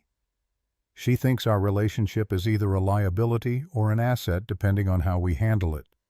If we're serious, if we're building something real, it demonstrates judgment and stability. If we're casual, if this falls apart in 6 months, it proves Christopher right about my priorities being skewed." Michael sat down heavily. "So the board is evaluating our relationship?" "Not officially, but yes, essentially. And before you get angry, think about what they're asking. They want to know I have people in my life who aren't employees or board members, that I'm capable of maintaining relationships that aren't transactional. It's not unreasonable. It's invasive. It's the cost of leadership at this level. Everything is scrutinized, including who you love and why." The word love hung between them, unexamined. "What are you asking me?" Patricia took a breath. "I'm asking if you're in this for real or if we're still figuring it out. Because if we're figuring it out, I need to know now so I can adjust my board strategy. And if we're in this, if you see a future here, then I need you to meet my father while he still knows who I am. I need him to see that I'm not alone, that I've built something worth protecting." "You want me to meet your father so your board feels better about your personal life?" "I want you to meet my father because he matters to me and you matter to me, and I want the 2 most important men in my life to know each other before dementia takes him completely. The board stuff is just logistics." She was right, but it still felt like pressure, like their relationship was being used as evidence in a case he hadn't agreed to participate in. "When?" "Sunday dinner. Just you and Emma, my father and his daytime nurse. Nothing formal, just family." Family. The word carried weight they hadn't quite acknowledged yet. "I need to think about it. This isn't just me anymore. It's Emma, too. If we do this, if we make our relationship official enough to parade in front of your father and board, I'm bringing her into something she doesn't fully understand. I need to make sure that's fair to her." Patricia's expression shifted, hurt flickering across her features. "You think I'd hurt her?" "I think relationships end even when people don't mean them to. I think Emma's already attached to you, and if this doesn't work out, she loses another person she loves. I need to be sure you're ready for that responsibility before we make this more than what it is." "And what is it right now?" "I don't know. 2 people who care about each other trying to figure out if caring is enough." Patricia stood up. "You know what I've learned about you, Michael? You're so afraid of loss that you keep 1 foot out the door of everything good in your life. You loved Angela, but you're terrified to love again. You love Emma, but you're scared you'll fail her. You care about me, but you won't commit because commitment means risk. At some point you have to decide, do you want to live or just survive? Because survival is safe, but it's also lonely." She left the Thai food on the table and walked out. Michael sat in the silence of his kitchen, listening to Emma singing upstairs and wondering if Patricia was right, if he'd become so good at protecting himself that he'd forgotten how to be vulnerable enough to build something real. Emma appeared in her pajamas. "Was that Miss Patricia? Why didn't she stay?" "We had a disagreement, sweetheart." "About what?" "Grown-up stuff." Emma climbed into his lap, something she hadn't done much since the surgery made her chest tender. "Do you love her?" The question was simple and devastating. "I think so. Maybe. It's complicated." "Mommy used to say love isn't complicated. People make it complicated because they're scared. Michael held his daughter and wondered when she'd gotten wise enough to read him so accurately. Mommy was very smart. She'd want you to be happy. She told me that before she died. She said, "Make sure Daddy knows it's okay to be happy again." Michael's vision blurred. You were 3. You can't remember that. I remember. She smelled like the purple flowers we put on her grave, and she held my hand and said to tell you when I was old enough to understand. I'm 6 now. That's old enough. He cried then, holding Emma and grieving Angela all over again, but differently this time, with permission instead of guilt. His daughter had carried this message for 3 years, waiting until she thought he could hear it. And now, sitting in their kitchen with Thai food getting cold and Patricia's absence filling the room, maybe he finally could. Saturday morning he called Patricia. "We'll come to dinner, Emma and me, tomorrow at your father's." "Are you sure?" "No, but I'm tired of being sure meaning safe. Emma deserves to see her father take risks on things that matter." Patricia's relief was audible through the phone. "Thank you. Really. This means everything." Sunday afternoon they drove to Robert Williams's house, a large colonial in one of Charleston's old money neighborhoods. Emma wore her purple dress again, insisted on carrying a drawing she'd made for Patricia's father, a purple butterfly with "Get well soon" written in careful kindergarten letters. Robert answered the door himself, leaning heavily on a walker, but his eyes were clear and sharp. The nurse, a patient woman named Carol, hovered nearby but let him maintain the dignity of greeting his own guests. "You must be Michael, and this is Emma." Robert smiled at the little girl. "Patricia's told me about you both. I made you a picture." Emma held out her drawing. "Because Miss Patricia says you're sick and pictures make people feel better." Robert took it with trembling hands. "This is beautiful, sweetheart. I'll hang it in my study where I can see it every day." Patricia appeared from the kitchen wearing jeans and a sweater, more relaxed than Michael had ever seen her. She kissed her father's cheek and led them to the dining room where the table was set for 5. Robert at the head, Patricia and Michael on one side, Emma and Carol on the other. Dinner was simple. Roast chicken and vegetables. Nothing fancy despite the elegant setting. Robert was sharp through most of the meal, asking Michael about his work, listening to Emma's elaborate explanation of her heart surgery with genuine interest. He told stories about building Carter Medical from nothing, about Patricia's mother who died when Patricia was 15, about the sacrifices required to build something that lasted. "Patricia tells me you lost your wife. Cancer." "Yes, sir. 3 years ago." "It doesn't get easier, just different. You learn to carry it." Robert looked at his daughter. "Patricia's mother would have liked you. She had good instincts about people." Halfway through dessert, Robert's clarity began to slip. He called Patricia Margaret, his late wife's name, and asked why she'd let her hair go gray. Carol gently redirected him while Patricia's composure cracked slightly, grief visible in the way her hands shook as she cut her pie. Emma noticed immediately. "It's okay if you're sad. Daddy gets sad sometimes when he thinks about Mommy. He says it's because love doesn't stop just because people do." Patricia's eyes filled, but she smiled. "Your daddy's very wise." "I know. He tells me all the time." The moment broke the tension. Robert surfaced from his confusion long enough to laugh. After dinner, Carol took Robert upstairs for his evening medication. Patricia walked Michael and Emma out to the car. "Thank you for coming, for meeting him while he's still mostly here. He's a good man. I can see where you get your stubbornness. That's the polite word for it." Patricia knelt down to Emma's level. "Thank you for the picture, sweetheart. Grandpa Robert really loved it." Emma's eyes went wide. "Is he going to be my grandpa for real?"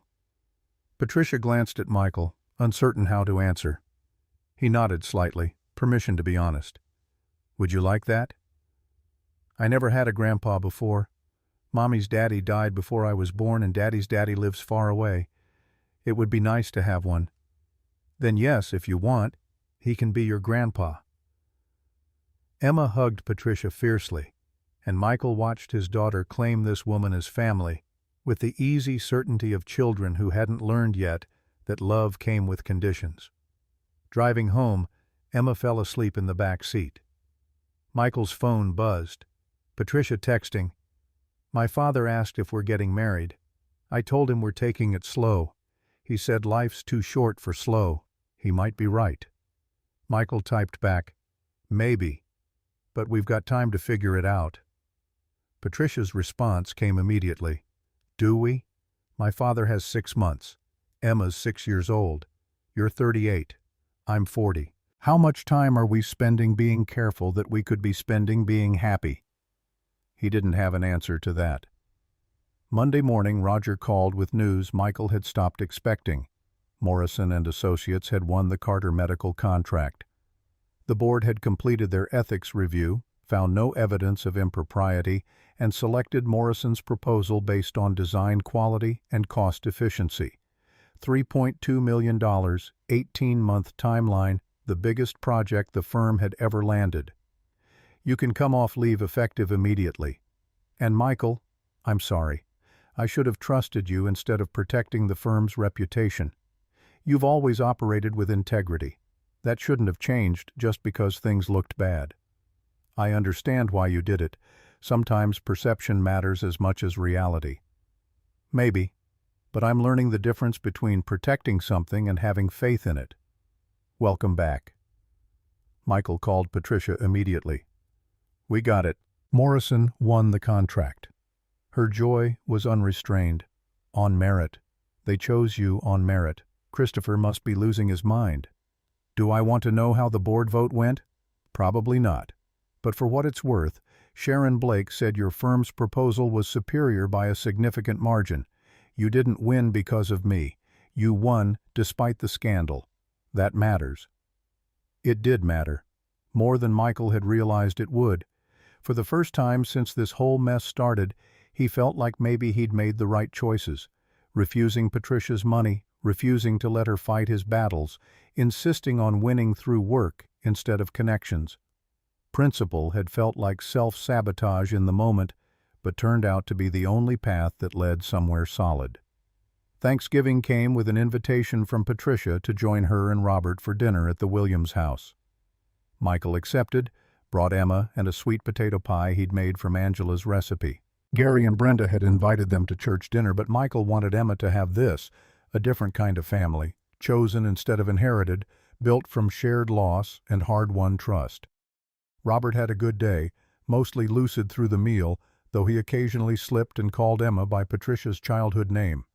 They ate turkey and stuffing, while Emma told Robert about her chess strategy, and he offered pointers from decades of playing. After dinner, Robert pulled Michael aside while Patricia and Emma washed dishes. "Take care of her, my daughter. She's stronger than she thinks, but more fragile than she admits. And she loves you both, even if she's too careful to say it plainly yet." "I love her too, sir." "Then don't waste time being careful. Life's too short and unpredictable. If you're going to build something, build it while you can." Robert died 3 weeks later, peacefully in his sleep 2 days before Christmas. Patricia found him Christmas morning when she came by with presents and coffee. She called Michael before she called 911, voice hollow with shock and grief that had been preparing for this moment but still couldn't absorb its arrival. Michael drove over immediately, leaving Emma with Brenda, and found Patricia sitting on her father's bed, holding his hand and crying silently.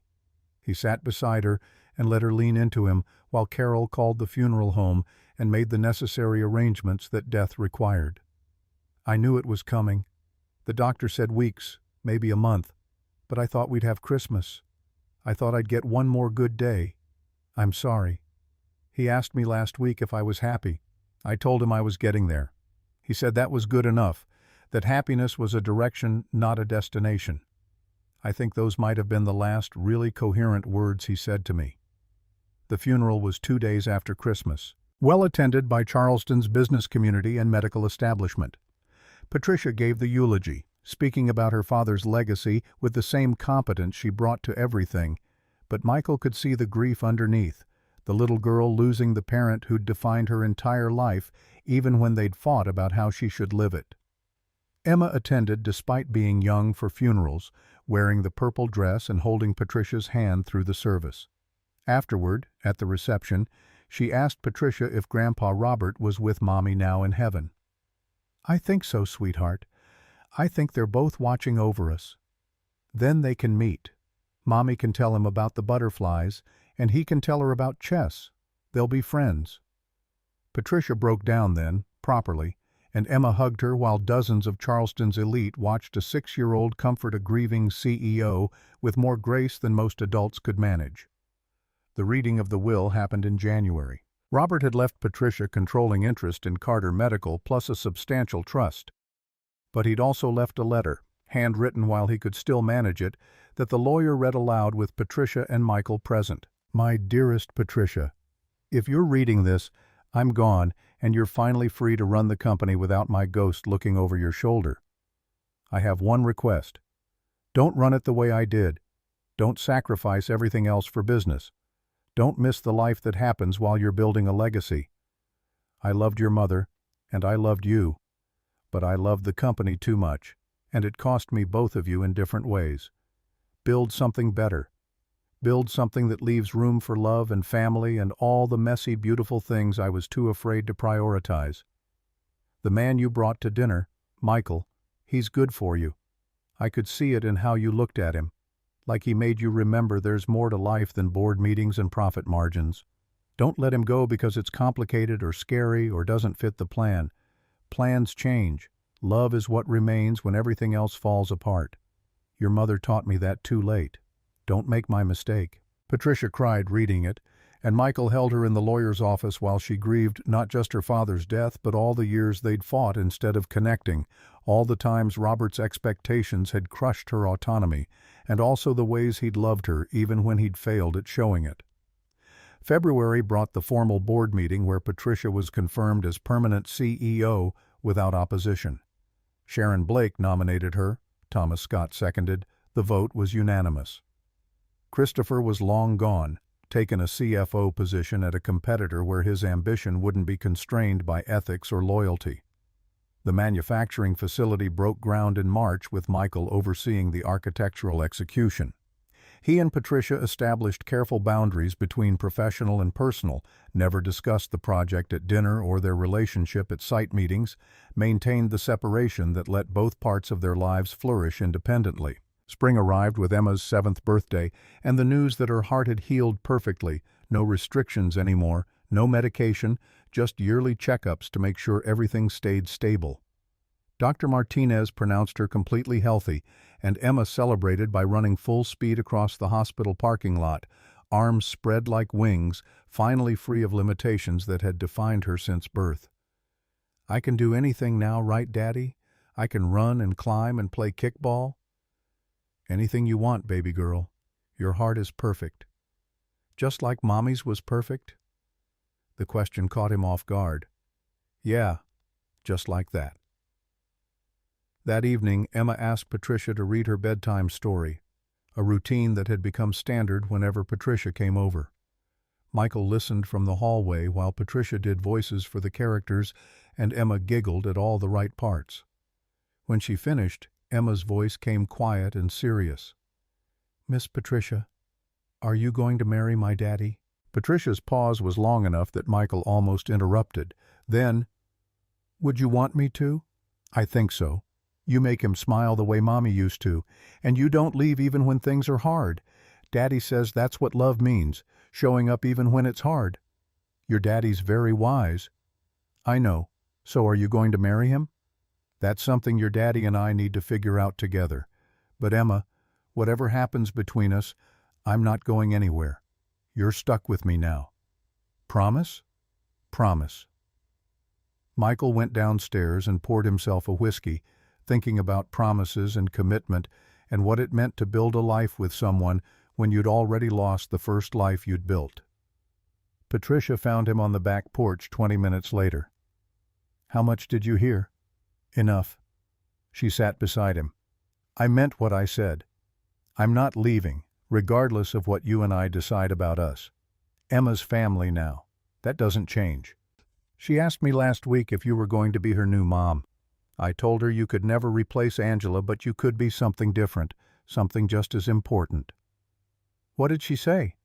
That she didn't want a replacement, she wanted a bonus, like having two moms instead of choosing between the old one and the new one. Patricia's eyes filled. She's the wisest person I know. She is. And she deserves stability and certainty and people who show up. I can give her that on my own, but I think we could give her something better if we did it together. Patricia turned to face him fully. Is that you asking what I think you're asking? Depends. What do you think I'm asking? I think you're asking if I want to build a life together. Real commitment, not just dating. You and me and Emma figuring out what family looks like when it's chosen instead of inherited. Michael took a breath. I don't have a ring. I don't have some elaborate proposal planned. I'm just a widower with medical debt and a daughter and a $3 million contract I can't afford to mess up. But I love you, and I think we could build something good if we stopped being so careful about protecting ourselves. That's the worst proposal I've ever heard. Probably. I'm out of practice. Patricia kissed him, long and certain. Yes. I didn't technically ask yet. Yes. To building a life together. To being a family. To taking the risk, even though it's terrifying. Yes. They told Emma the next morning over breakfast. She cheered and immediately started planning the wedding, suggesting purple everything and butterflies, and inviting her entire kindergarten class. Patricia and Michael let her narrate possibilities while they drank coffee and held hands under the table and tried to process how quickly careful had turned into committed. The engagement itself was quiet. No announcement in the paper, no fancy party.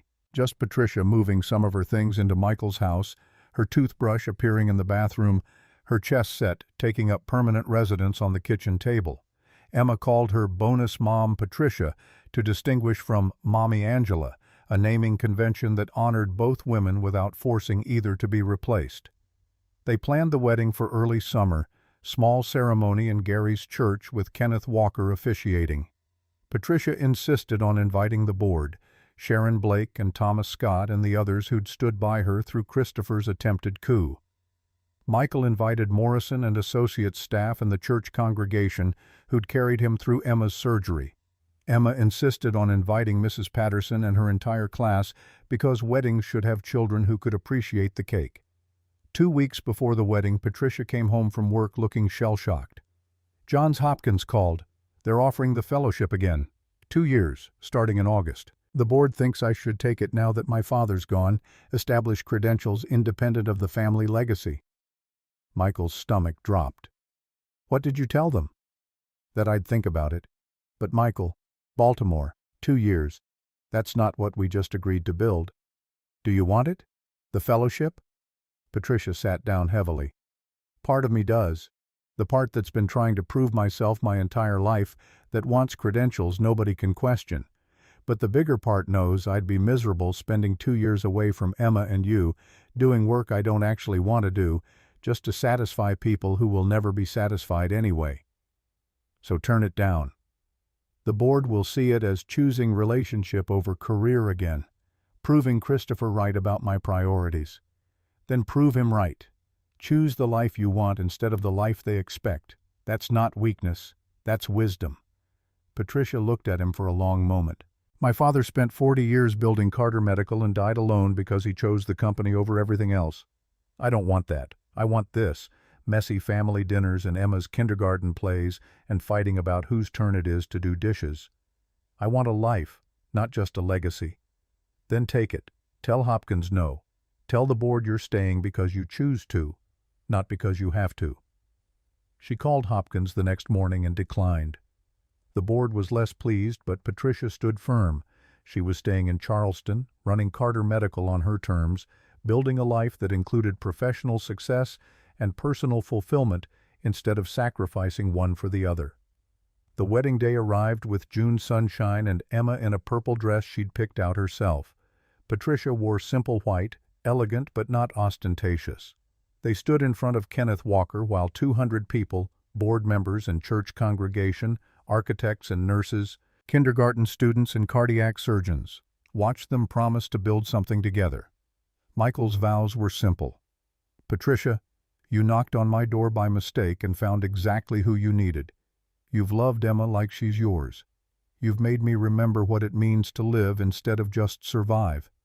I promise to stand beside you, not in front or behind, to let you fight your own battles while being in your corner, to build a life that honors both where we've been and where we're going."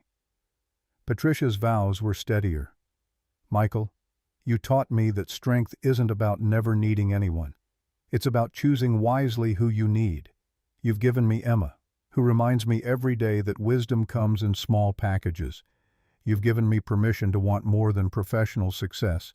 I promise to show up even when it's hard, to choose us over easier options, to build a family that's chosen instead of inherited." Emma stood beside them holding the rings, taking her role as ring-bearer with appropriate seriousness. When Kenneth pronounced them married, she cheered louder than anyone. The reception was in the church fellowship hall, simple and joyful. Emma danced with everyone who'd stand still long enough. Sharon Blake gave a toast about Patricia's leadership and courage. Gary talked about Michael's journey from lost widower to found man. Kenneth Walker blessed the marriage and the family they were building. Late in the evening, after Emma had fallen asleep on a pile of coats and most of the guests had gone home, Michael and Patricia stood in the parking lot looking at stars. "Your father was right. Life's too short for being careful. He was right about a lot of things. Just took me 40 years to hear them." They drove home. Patricia's townhouse sold, her things fully integrated into the house on Prescott Street that had started as Michael's fresh start and become their shared foundation. Emma stirred when Michael carried her inside but didn't wake, just murmured something about purple butterflies and settled deeper into sleep. Michael tucked her in while Patricia changed out of her wedding dress. When he came downstairs, she was in the kitchen making tea, the routine that had started the night they met, now part of their permanent rhythm. "I was thinking about something Emma said last month, about having two moms instead of choosing between them. She's wise beyond her years." "She is, and I think she's right. You're not replacing Angela, you're adding to what Angela built. Different, but equally important." Patricia handed him a mug. "I'll never try to replace her. She's part of Emma's story, part of your story.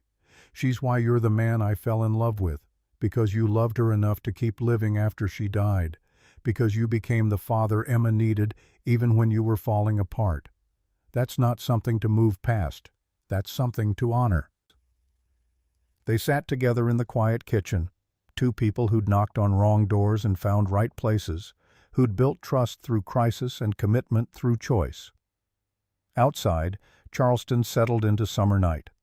Across the street, the house where Patricia had knocked that September evening sat dark. Michael thought about how much had changed in 9 months. Emma's repaired heart, Christopher's defeat, Robert's death, this marriage that felt both terrifying and inevitable. "No regrets?" Patricia smiled. "Not one. You?" "Just that I didn't open the door faster that first night. You opened it exactly when you were supposed to. We both did." 6 months later, on a December afternoon while Emma was at school, Patricia found Michael in his home office working on the manufacturing facility final designs. The building was nearly complete, ahead of schedule and under budget, Morrison's best work and Michael's proof that merit still mattered. "I have news." Something in her tone made him look up from his drafts. "Good news or concerning news? Depends on your perspective. I'm pregnant." The words hung in the air while Michael processed. They'd talked about children abstractly, someday possibilities, but Patricia was 41, and they'd only been married 6 months, and Emma was just getting used to having a bonus mom. "Michael, say something." He stood and pulled her close. "That's amazing. Terrifying, but amazing. Does Emma know?" "Not yet. I wanted to tell you first. Make sure you're okay with this."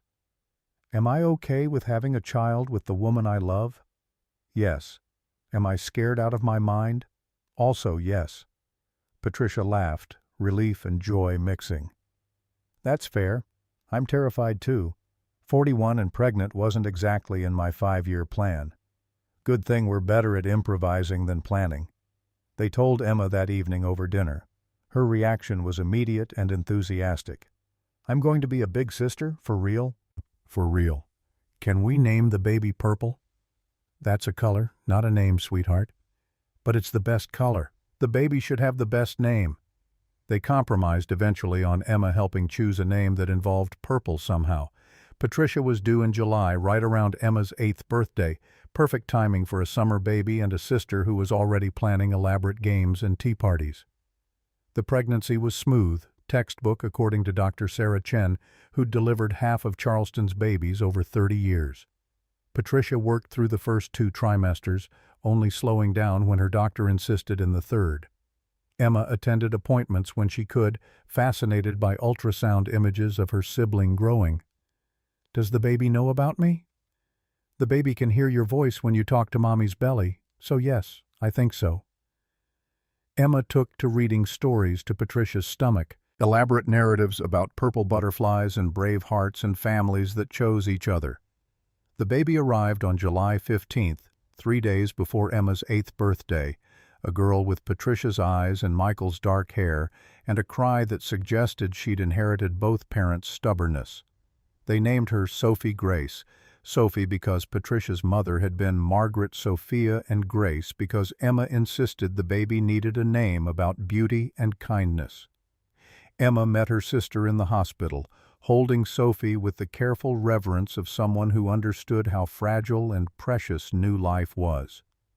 Michael watched his daughters together, one who'd survived a broken heart, one who'd arrived with a whole one, and thought about Robert's letter, about building something that left room for love instead of just legacy.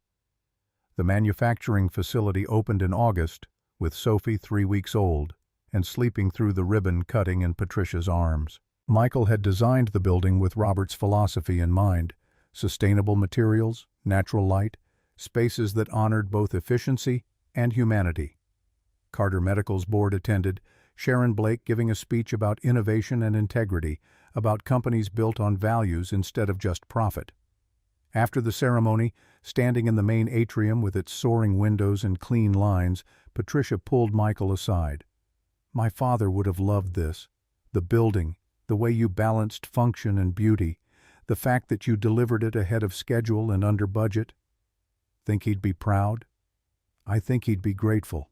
For the building, yes, but more for giving me a reason to stay in Charleston, to build a life here instead of chasing credentials that didn't matter. You gave me permission to want more than professional success." "You gave yourself that permission. I just reminded you it existed." Emma appeared with Sophie in her arms, expertly supporting the baby's head the way the nurses had taught her. "Daddy, can we show Sophie the butterflies?" Michael had incorporated purple butterfly motifs throughout the building's design, subtle accents in the metalwork, stained glass in the entryway, a sculpture in the courtyard. Small tributes to Angela that honored her memory without making the space a memorial. They walked through the completed building as a family, Emma narrating for Sophie even though the baby was too young to understand, Patricia pointing out design elements that had required negotiation with contractors, Michael explaining structural choices that had made the project work. It was everything Robert's letter had asked for: legacy and love, professional success, and personal fulfillment, all existing together instead of in competition. That evening, after Emma and Sophie were asleep, Michael and Patricia sat on the back porch where so many conversations had happened, where Patricia had first broken down about her father, where Michael had proposed without a ring, where they'd built trust conversation by conversation. "I was thinking about that first night, when I knocked on your door looking for someone who didn't exist. Best wrong door anyone ever knocked on. You didn't think so at the time. You looked terrified when you opened it. I was terrified. Strangers after dark with a daughter to protect. But you looked more lost than threatening." Patricia smiled. "I was lost. Had been for years, just didn't realize it until someone offered me tea and actually listened when I fell apart. You saved me that night. You saved yourself. I just witnessed it.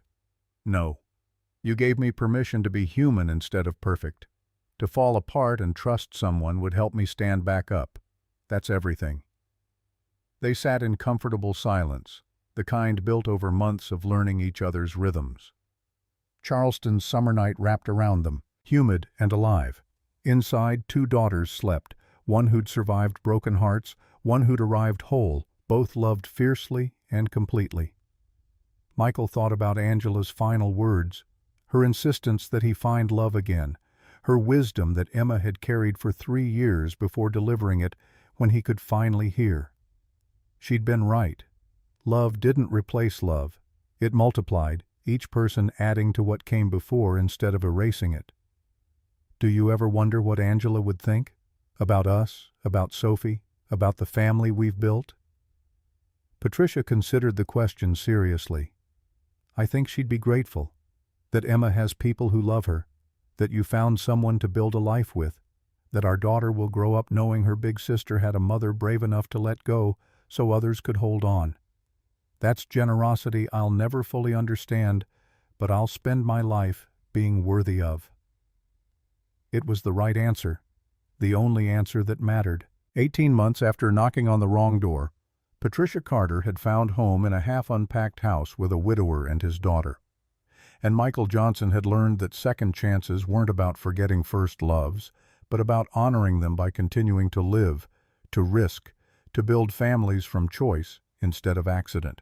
The purple butterfly drawing Emma had made hung in Sophie's nursery now, Angela's memory living on through children who would know her story even if they couldn't know her directly. And on quiet nights when the house settled into sleep and Charleston's lights blurred through the windows, Michael would stand in his daughter's doorways counting their breaths and believing finally that happiness wasn't something you earned by suffering enough, but something you built by choosing love even when love meant risk. 3 knocks on a September night, a woman looking for someone who didn't exist, finding someone who needed her to exist. That was the entire story, the whole truth of how wrong turns became right paths and mistakes became miracles. Michael closed the back door and went upstairs to where his family slept, Patricia in their room, Emma and Sophie in theirs, and knew with absolute certainty that every hard choice, every moment of fear, every risk he'd taken had led exactly here, to this imperfect, beautiful, complicated life he wouldn't trade for anything safer or simpler or more certain. Angela had been right. Keeping her promise meant living fully, loving fearlessly, building something that honored what he'd lost by embracing what he'd found. He'd opened the door that Tuesday night. Everything else followed from that single choice, to let a stranger in, to offer tea instead of directions, to witness someone else's exhaustion and recognize his own reflected back. Some doors opened to endings, some to beginnings. The best ones opened to both, closing one chapter and starting another in the same moment, the same breath, the same act of courage disguised as courtesy. Michael had thought he was just being kind to a lost woman on a dark night. Turned out he'd been opening the door to the rest of his life. And every day since, he'd been grateful he didn't hesitate,